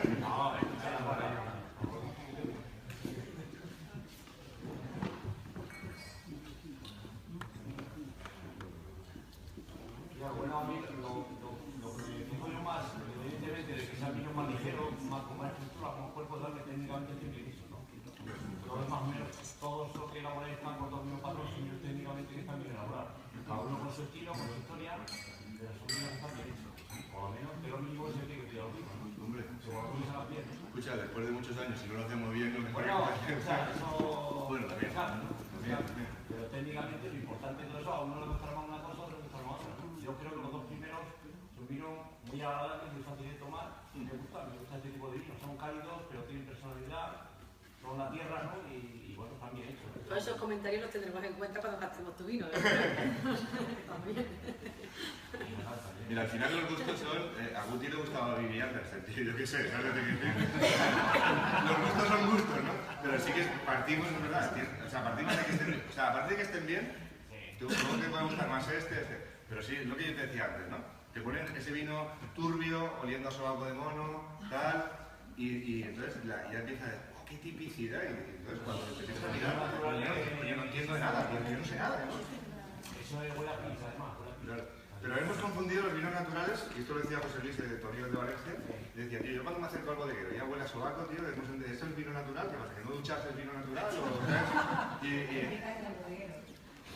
Pero, por ejemplo, los tres tintos que hemos probado son vinos que pueden gustar a todo el mundo en toda España, ¿vale? Eso es importante, ¿no? Eso es importante porque hay que venderlo. Es importante. Hay que comentar que el que habla tanto, César, es el distribuidor del proyecto personal que tenemos en la sandía. Hablaremos que el primer blanco es muy bueno, ¿eh? Lo has copiado, ¿verdad? Sí, hombre. Perdona. Me han copiado. Te ha copiado, pero te digo, te ha copiado, ¿eh? Hombre, yo intento copiar lo que está bien, ¿sabes? Copio mal, pero por lo menos de lo que está bien, ¿sabes? La idea la tengo, lo que pasa es que luego copio mal, ¿sabes? Pero... Bueno, lo que estáis viendo es un vino que está recién salido, igual que el DV14 que hemos probado, que era un vino que está acabando su vida comercial, no su vida como vino. Al revés, este está empezando su vida comercial. Con lo cual este vino tiene aún que pulir mucho, ¿no? Es un vino que aún está un poco un caballo salvaje, ¿no? Es un vino que aún necesita seguir, pero que yo creo que te lo puedes beber, no es lo que hablamos, que ya está en el punto que tú este vino, ahora te lo tomas en una cena y ni se te caen los dientes, ni nada, es un vino que te lo puedes beber, ¿no? Y bueno, a partir de aquí se tiene que ir puliendo. Entonces, bueno, la Syrah siempre es una variedad muy frutosa y nosotros subíamos un poco esa frutosidad y buscábamos un poco una Syrah que fuera un poco más fresca, un poco más balsámica. Entonces, bueno, yo no sé si lo hemos conseguido o no lo hemos conseguido, pero... Sí. Pues bueno, es mucho trabajo, sobre todo es trabajo de campo, ¿eh? Nosotros procuramos, mira, al final los bodegueros te dicen, no, nosotros solo dejamos 1 kilo por cepa. Eso está muy bien cuando tú estás en ciertos sitios. O sea, no es lo mismo la viticultura en Burdeos que en Champán que en Ronda. Entonces, si le dejamos un poquito más, la uva no coge tanto grado, no se concentra tanto, pero sin embargo el color sigue teniendo. Entonces, tanto con las podas, con los trabajos en campo, dejándole un poquitín más de carga, la Palomino fino, hoy nos decían que se permite hasta 11.500 kilos por... Nosotros estamos hablando de los rendimientos, aquí estamos hablando, dependiendo de la variedad, entre 4.000 y 6.000 kilos, son muy bajos. O sea, que dejar algo más de uva no quiere decir que es que estemos sacando una barbaridad, ¿no? Esto es un año bueno, podemos sacar 7.000 kilos, pero que siguen siendo rendimientos muy bajos. Entonces, intentando dejar un poquito más de uva, eso conseguimos más frescura. Y luego también un poco el cortando un poco antes, en la elaboración extrayendo, fermentando un poco menos, con menos temperatura. O sea, son varios factores que hacen que...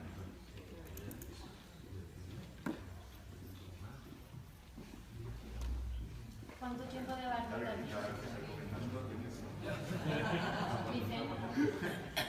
Vicente, ¿cuánto tiempo de barrica tiene? Este tiene 12 meses y son todo barrica 225, ¿vale? Entonces, y luego tiene mínimo 1 año de botella.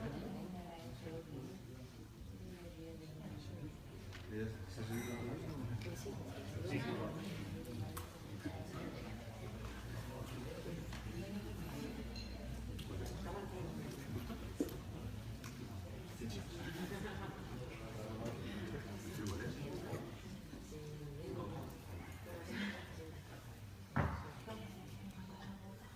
Bueno, pasamos al siguiente vino, el Payoya Negra. Payoya, que es el nombre de la cabra de la zona donde se hace el queso payoyo. Que hay muchos compañeros de la zona que me preguntaban si la payoya era el nombre de una de las variedades esas raras andaluzas que estaba yo recuperando. No es el caso, evidentemente, lo que es la casa. Y en el caso de este vino pongo un poco de garnacha, pongo un poco de syrah y meto ya bastante más el tema de las variedades autóctonas. Meto tintilla de rota y luego meto otra variedad que se llama rome o romé. Es una variedad totalmente localizada en la zona de Málaga. La tintilla tiene potencia, tiene tanino, tiene estructura, tiene colores, como una bestia parda salvaje que hay que domesticar. ¿Qué proporción tiene esta añada? De tintilla. De tintilla tiene aproximadamente un 35%. Sí que tiene. Lo que pasa es que sí que es cierto que como la tintilla tiene tanta raza y tanto carácter, como que la corto un poco antes, intento hacerla un poco más ligera, porque sí que es cierto que tiende mucho a grados alcohólicos altos. Y la rome es todo lo contrario, la rome es pura elegancia, o sea, no se parece en nada a mí. Yo soy más tintilla, es como elegante, con muchísima también acidez, tiene como muchas aromas a flores, es diferente. Y lo que hago es, a mí me gusta mucho trabajar con madera, pero de gran capacidad. Entonces fermento en tinas grandes de 6.000 litros en mi casa este vino, y luego le hago una crianza de 18 meses, en la misma tina en la que he fermentado. Porque me gusta que la madera acompañe, pero que no nos engañe el producto, ¿no? Lo típico que digo, ¿no? Si una mujer es guapa, ¿para qué puñeta la vas a maquillar como una puerta? Si es guapa, no hay necesidad. Pues es un poco la idea. Si yo tengo una buena materia prima y estoy trabajando con variedades autóctonas, ¿para qué la voy a maquillar con una pedazo de madera? ¿Qué necesidad? Al final todos los vinos son un poco iguales, ¿no? Con lo cual, madera, pero sutilmente, gran capacidad siempre es la idea.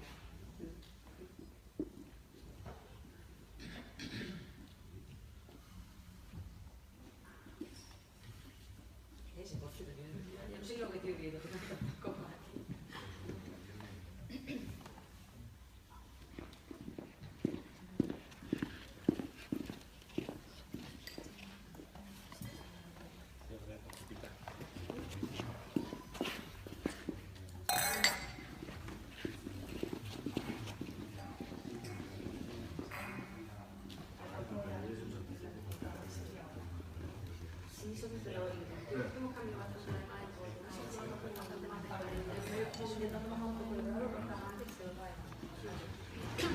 A mí me pasa también un poco igual que Vicente. Esta año está recién salida al mercado, sí, porque yo hace relativamente poco tiempo.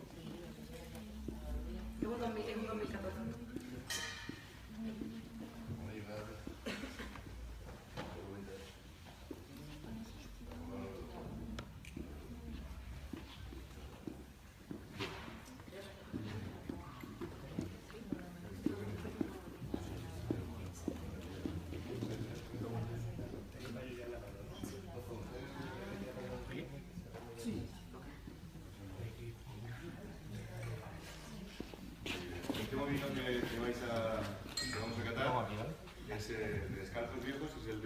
que es nuestro crianza clásico, que es 2010. Y esto es un poco, la finca Descalzos son vinos que necesitan mucho tiempo de evolución, son vinos que al principio son muy complicados de beber. Entonces necesitamos, por eso no estamos pidiendo un alto cielo 13, un Palloya 14 y aquí estamos hablando de un 10, ¿vale? Son vinos que necesitan pulirse mucho más. Entonces este vino tiene 12 meses de barrica y dependiendo de la añada puede tener un año o más de un año de botella. Particularmente esta añada tuvo bastante más de un año de botella porque fue un año complejo. La añada 2010 fue una añada donde el tanino necesitaba pulirse mucho. Entonces, bueno, hemos probado el Palloya y el Atacero, son dos vinos más o menos de un corte más parecido. Y aquí vais a probar un vino de un corte totalmente diferente, ¿vale? Pues este vino aquí, en los otros dos vinos teníamos fruta roja, fruta negra, tal. Aquí prácticamente fruta no tenemos. Este vino es un vino mucho más balsámico, con mineral, pero que no, la fruta no es como terroso, ¿no? Es un vino, un concepto. A mí este vino me gusta porque creo que es un clásico, ¿no? Es un vino también con un poco más de evolución de color, tal. Entonces, bueno, yo creo que al final cuando tú haces muchos vinos diferentes, si todo se parece, al final no lo estás haciendo bien, porque cuando tú haces cosas diferentes, que son muy parecidas, y entonces yo creo que este perfil de vino a mí me gusta mucho, pero bueno, esto ya es cada uno, ¿no? Y este vino sí que lo que os puedo asegurar es que es un vino que a medida que se va abriendo va cambiando muchísimo su perfil aromático. Empieza al principio es un poco cerrado, después empieza un poco con los balsámicos, y llega un momento que huele incluso a chocolate, ¿no? Necesitas bastante tiempo de... Al final, el vino cuanto más tiempo tiene en botella, es como el tío que está en la cárcel, ¿no? O sea, yo siempre digo esto, que cuando tú sales, el primer día que sale a la calle, sale y le pega el sol en la cara y es como la hostia de sol y el tío es desagradable. Pero a los 3 minutos está encantado de estar en la calle porque al final está en la calle, ¿no? Pero sí que es verdad que al principio, y esto sería un poco ya la conversación de cuándo se decanta, cuándo no se decanta, bueno, pero que sí que es verdad que cuanto más tiempo tiene en botella, pues lógicamente necesita más tiempo de oxigenación, ¿no? Se parecen los vinos, no te preocupes.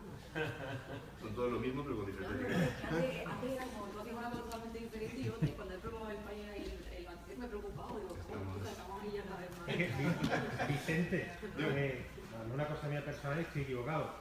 He notado una línea mucho más continua en la sensación en boca que en nariz. En nariz he notado más personalidades, Sí. cada uno vino, pero vamos, aquí estamos Rafa y yo diciendo Sí. un equilibrio.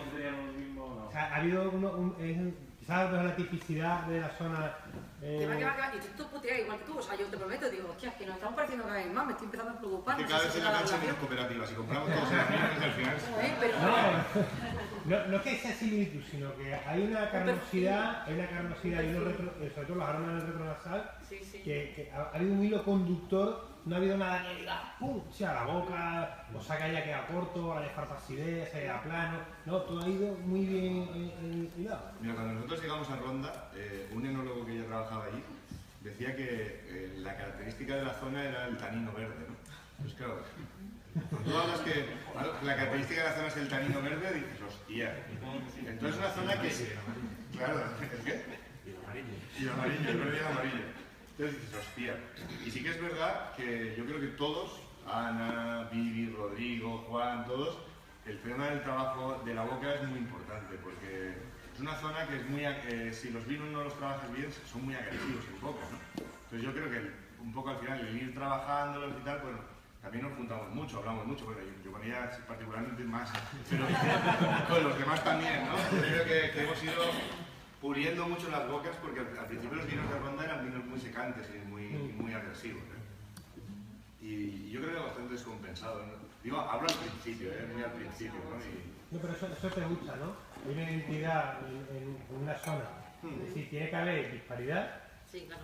está claro, y seguramente hay, una gama muy bien seleccionada, pero que ese hilo conductor de tu tierra a mí me gusta. Es decir, a mí me hubiera decepcionado si cada uno hubiera sido su padre y su madre, porque entonces hablamos de industria, que es una zona que no está claro, ¿no? Pero esa tipicidad quizá, esa sensación fresca, atlántica como tú dices, porque aunque tenga mucha estructura no pesa, Bueno, son estamos bastante comiendo y no bastante te más piensas. minerales que antes, yo creo también, ¿no? Es un poco esa sensación más mineral que, Sí. que antes eran vinos muchísimo más pesados, también tendíamos mucho más a grados alcohólicos más altos, y ahora yo creo que es un poco también la tendencia, ¿no? De cortar antes, de vendimar un poquito antes y hacerlo todo un poquito más fresco, más Son vinos más, lo que se llaman vinos más frescos, antes eran vinos más pesados, mucho más estructurados, entonces yo creo que eran vinos más complicados para ver para el consumidor, ¿no? Yo creo que un poco, al final, sin ser los vinos más fáciles del mundo, pero sí que hemos ido haciendo vinos más amables en boca, ¿no?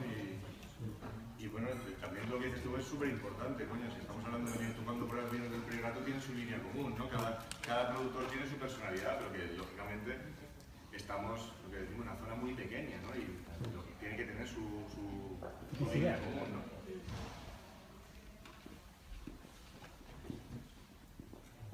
¿Alguien quiere comentar algo? Hablamos poco, pero nosotros hablamos muy bien. Claro. Nosotros no somos enólogos, verdaderamente somos el club de la comedia.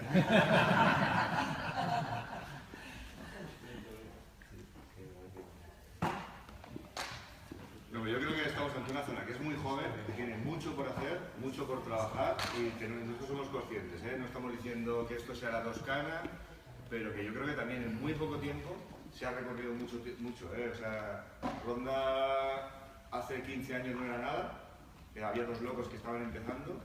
A día de hoy somos 25 bodegas, hay bodegas que a nivel internacional están súper reconocidas y yo creo que, por ejemplo, ya hablando aquí en Sevilla, de 5 años para acá, ya por lo menos es fácil encontrarse en la restauración sevillana 7, 8 bodegas de Ronda y pues, hombre, yo creo que con unos niveles de calidad medios, altos y muy altos, ¿no?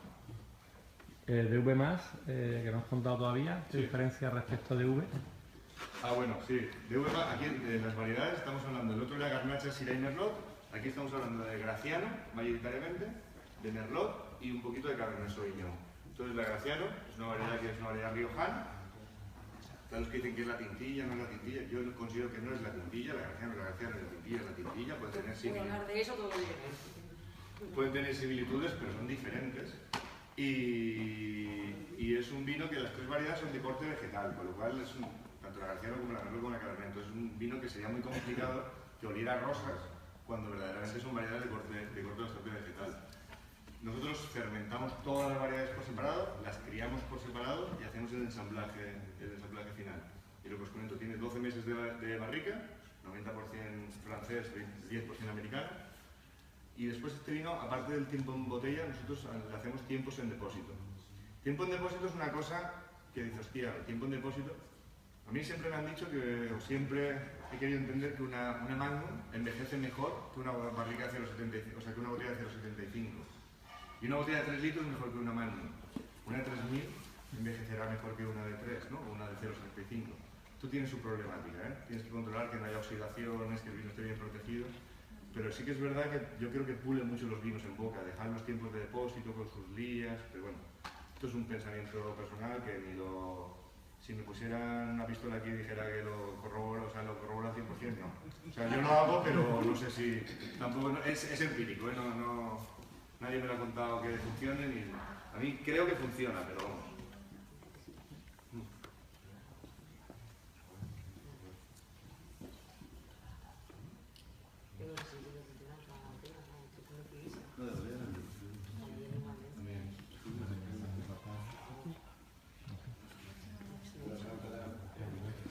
Bueno, aprovechar que es un tesoro de la enología las 2 personas que tenemos aquí. ¿Alguna preguntita más sobre la tierra? ¿La habéis explicado tan claro y tan abierto? Bueno, yo quisiera sumar que desde mi humilde posición del mundo del vino, Ronda es la vanguardia, aquí en el sur. Y lo digo sin problema, es decir, al micrófono abierto, como se suele decir. Hay muchas zonas en Andalucía que están haciendo una gran apuesta, estamos hablando precisamente, enfocándonos, no vamos a hablar en el ámbito más nacional, pero Ronda precisamente con estos vinos, con esta sensación tan carnosa que tenemos en la boca, con ese trabajo tan bueno que están haciendo, comentaba Federico Suárez, ¿no? Que llegó un momento en que él puso la primera semilla, podríamos decir, el primer pámpano, la primera vid, pero igual lo pusieron los fenicios y hoy en día ya se hacen muchas cosas mejores de la que hicieron los Finish en su momento. Sigue siendo vanguardia, para mí creo que es una de las zonas, lo digo de verdad, no por grabar los oídos, que queríamos que vinierais precisamente para descubrir lo que es Ronda, porque si se hace un evento relacionado con el mundo del vino en Andalucía, Ronda tiene que estar presente. Son muchas las bodegas las que miran cómo se están trabajando ahí y sobre todo cómo conviven ellos, ¿no? O sea, no solamente porque conviven con son pares, sino que conviven con todo el ecosistema de la bodega de Ronda. Es muy bonito, ¿no? Hablar con un bodeguero, que en todas las casas puede ser pero cuando hablas con alguien de Ronda hay una unión, hay un vínculo, hay un proyecto en común, hay una ilusión. Muchas zonas se reflejan en ello a la hora de trabajar. Me gusta también la línea que tienen en la apuesta del precio de los vinos. Hay que mantener la identidad, hay que saber valorar el producto. Antes hablaba del producto, pues precisamente yo creo que nosotros como consumidores finales somos los que realmente debemos de valorar. Hay gente que nos ha dicho que la muestra de 15 euros era cara. Yo creo que si venís esta mañana a 160 vinos por 15 euros caros, creo que no estamos hablando de otro mercado, ¿no? Y sí, te traigo 160 Tetabrí, pues a lo mejor te lo dan 6 euros. O sea, 160 Tetabrí no hay ningún problema, ¿no? Oye, Tony, que no te lo hace Madrid. Vale, 15 euros, ¿eh? Así que, gracias a vosotros, gracias también a vosotros porque habéis estado esta mañana aquí, habéis vuelto otra vez a llenar el aforo. He ido entrando la gente gota a gota, pero me queda muy poco, pero lo suficiente porque aquí, como se suele decir, está lo justo de la cantidad que está en el interior de un bombón. Y hoy el bombón es Ronda, así que por Ronda.